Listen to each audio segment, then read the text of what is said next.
আসসালামু আলাইকুম। আমি আজকে একটা বাস্তব ঘটনা বলতে যাচ্ছি। সেটা হচ্ছে কি একদিন এক এক মহিলা তার স্বামী মহিলাকে তার স্বামী ৩ ঘন্টা পিটাইছে। কেন পিটাইছে জানেন? সে আরেকজনের কথা তার বউয়ের ছবি নিয়ে অন্য বাজে ছবির মধ্যে লাগাইছে। সেটা সে যাচাই করেন নাই, কিচ্ছু করে নাই। না করেই সে তার বউকে পিটাইছে।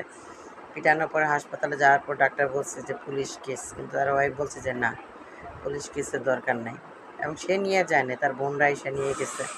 পরবর্তীতে যখন জানতে পারছে যে এটা ফ্যাক্ট, তখন সে অনুশোচনায় ভুগছে। কিন্তু অনুশোচনায় ভুগছে কি, সে কি তার মাইকে ফিরাই দিতে পারছে? পারে নাই।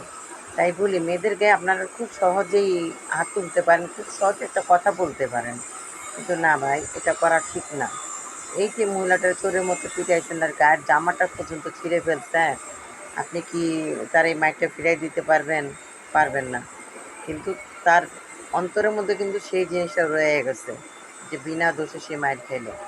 আপনি তাকে জিজ্ঞেস করেন ভালো মতো, এবং যেখানে যা প্রমাণ করার দরকার হয় সেখানে যা প্রমাণ করেন। প্রমাণ করছেন, কিন্তু পরে করছেন, আগে তো মারধর করে নিলেন। এটা করবেন না, আপনার পাওয়ার আছে। আরে ঘরের বউরে মারা আর বিড়ালকে মারা এক সমান। বিড়ালকে আপনি যতই মারবেন, বিড়াল কিন্তু উগুর তলে আসে। মানে আমাদের দেশের ভাষায় বলা উগুর তলে, কিন্তু এটা আসে। আর বউরে যতই পিটান না কেন, বউ কিন্তু ঘরে আসবেই।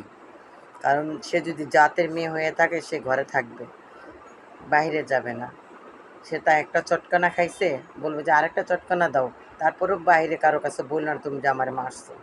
এটাই হচ্ছে মেয়েদের গুণ। মেয়েদের গুণগুলো দেখেন, যাচাই বাছাই করেন, জাস্টিফাই করেন, আপনারা বুঝতে পারবেন যে আপনার পুরুষরা মেয়েদের উপর কতটুকু অত্যাচার করেন। তো ভালো থাকবেন। আমার কথা ভুল হলে ক্ষমা করে দেবেন। আল্লাহ হাফেজ।